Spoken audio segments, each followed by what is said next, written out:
കേരളത്തിന്റെ ചരിത്രം മാറ്റിമറിച്ച ഒരു രാജാവ്.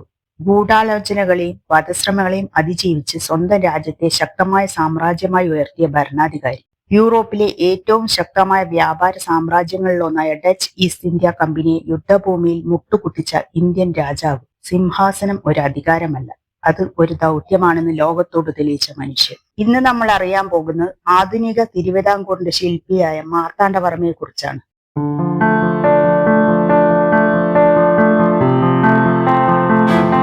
1706 ആറ്റിങ്ങൽ കൊട്ടാരത്തിൽ റാണി കാർത്തിക തിരുനാൾ ഉമാദേവിയുടെയും കിളിമാനൂർ കൊട്ടാരത്തിലെ രാഘവവർമ്മയുടെ മകനായാണ് മാർത്താണ്ഡവർമ്മ ജനിച്ചത്. അറബിക്കടലുമായുള്ള ബന്ധവും കുരുമുളക്, ഏലം, ഇഞ്ചി തുടങ്ങിയ സുഗന്ധ വ്യഞ്ജനങ്ങളുടെ വ്യാപാരവും വേണാടിന് വലിയ സാമ്പത്തിക പ്രാധാന്യം നൽകി. അതുകൊണ്ട് തന്നെ പോർച്ചുഗീസുകാർ, പിന്നീട് ഡച്ചുകാർ, പിന്നീട് ഇംഗ്ലീഷുകാർ എന്നിവരെല്ലാം ഈ പ്രദേശത്ത് സ്വാധീനം ഉറപ്പിക്കാൻ ശ്രമിച്ചു. വേണാട്ടിൽ നിലനിന്നിരുന്നത് മരുമക്കത്തായം എന്ന അവകാശക്രമമായിരുന്നു. അതനുസരിച്ച് രാജാവിന്റെ സ്വന്തം മകനല്ല, രാജകുടുംബത്തിലെ സ്ത്രീ പരമ്പരയിലെ അനന്തരാവകാശിക്കാണ് സിംഹാസനാവകാശം ലഭിച്ചിരുന്നത്. എന്നാൽ രാജകുടുംബത്തിൽ ജനിച്ചത് കൊണ്ട് മാത്രം അദ്ദേഹത്തിന്റെ ജീവിതം സുരക്ഷിതമായിരുന്നില്ല. വേണാട്ടിലെ ഏറ്റവും സ്വാധീനമുള്ള പ്രഭുക്കന്മാരായ എട്ടുവീട്ടിൽ പിള്ളമാർ രാജാവിന്റെ അധികാരത്തെ പോലും വെല്ലുവിളിക്കാൻ കഴിയുന്ന ശക്തിയുള്ളവരായിരുന്നു. വൻ ഭൂസ്വത്തും സ്വകാര്യ സൈന്യവും നികുതി പിരിവിലെ നിയന്ത്രണവും ഉപയോഗിച്ച് അവർ ഭരണത്തിൽ നിർണായക സ്വാധീനം ചെലുത്തി. പലപ്പോഴും രാജാവിന് പോലും അവരുടെ പിന്തുണയില്ലാതെ ഭരണം മുന്നോട്ട് കൊണ്ടുപോകാൻ സാധിക്കാത്ത അവസ്ഥയായിരുന്നു. ഭാവിയിലെ രാജാവായി അദ്ദേഹത്തെ കണ്ട എതിരാളികൾ അദ്ദേഹത്തെ ഇല്ലാതാക്കാൻ പലതവണ പദ്ധതികൾ തയ്യാറാക്കി. അന്ന് ആരും അറിഞ്ഞിരുന്നില്ല ഈ യുവരാജകുമാരൻ ഒരു നാൾ വേണാടിനെ ഒരു മഹാരാജ്യമായി മാറ്റുമെന്നും യൂറോപ്യൻ കോളനി ശക്തിയെ യുദ്ധഭൂമിയിൽ പരാജയപ്പെടുത്തി ഇന്ത്യൻ ചരിത്രത്തിൽ പുതിയ അധ്യായം എഴുതുമെന്നും.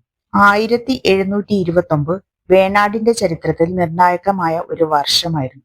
രാജാവ് രാമവർമ്മയുടെ മരണത്തെ തുടർന്ന് അനിഴം തിരുനാൾ മാർത്താണ്ഡവർമ്മ വേണാടിന്റെ സിംഹാസനത്തിലേറി.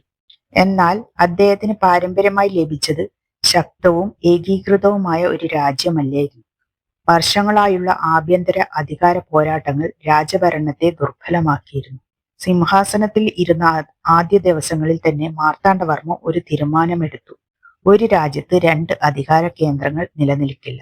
പരമാധികാരം രാജാവിന്റെ കൈകളിലായിരിക്കണം. അതിനായി അദ്ദേഹം ഭരണ സംവിധാനം പുനഃസംഘടിപ്പിക്കാൻ തുടങ്ങി. രാജാവിനോട് വിശ്വസ്തരായ ഉദ്യോഗസ്ഥരെ പ്രധാന സ്ഥാനങ്ങളിൽ നിയമിച്ചു. ഈ മാറ്റങ്ങൾ വേണാട്ടിലെ ശക്തരായ പ്രഭുക്കന്മാർക്ക്, പ്രത്യേകിച്ച് എട്ടുവീട്ടിൽ പിള്ളമാർക്ക് അംഗീകരിക്കാനായില്ല.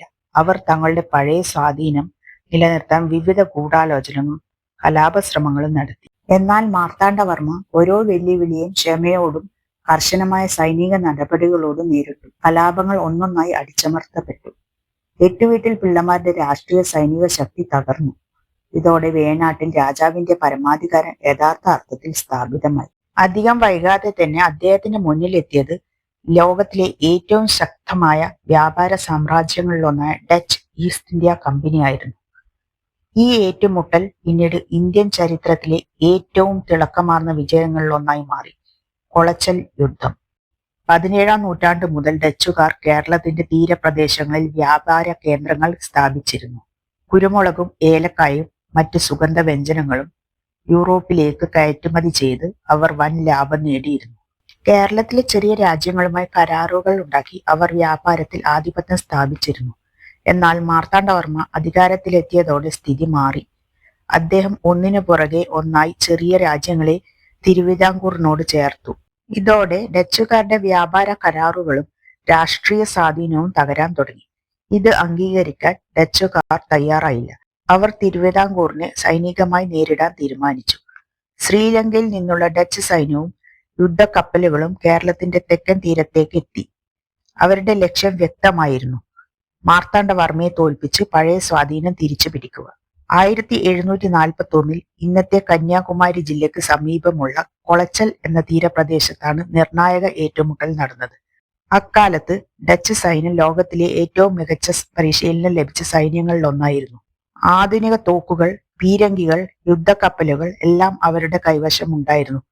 അതുകൊണ്ട് തന്നെ ഈ യുദ്ധത്തിൽ ഡച്ചുകാർ എളുപ്പത്തിൽ ജയിക്കുമെന്ന് പലരും കരുതിയത്. എന്നാൽ മാർത്താണ്ഡവർമ്മ വ്യത്യസ്തമായ ഒരു തന്ത്രം സ്വീകരിച്ചു. പ്രദേശത്തിന്റെ ഭൂപ്രകൃതിയും കാലാവസ്ഥയും സ്വന്തം സൈന്യത്തിന് അനുകൂലമായി ഉപയോഗിച്ചു.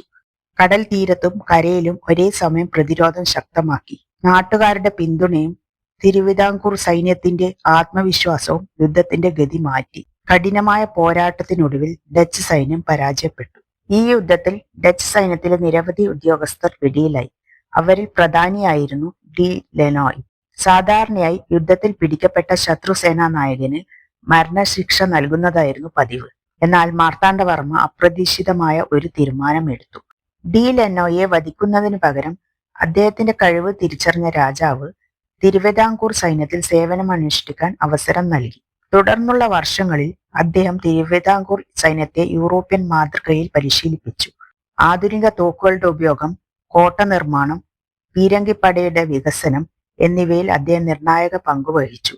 ഉദയഗിരി കോട്ട ഉൾപ്പെടെ നിരവധി പ്രതിരോധ സംവിധാനങ്ങളുടെ വികസനത്തിലും അദ്ദേഹത്തിന്റെ പങ്ക് ചരിത്രത്തിൽ രേഖപ്പെടുത്തിയിട്ടുണ്ട്. കൊളച്ചൽ വിജയം മാർത്താണ്ഡവർമ്മയുടെ പ്രശസ്തി കേരളത്തിന്റെ അതിർത്തികൾക്കപ്പുറം എത്തിച്ചു.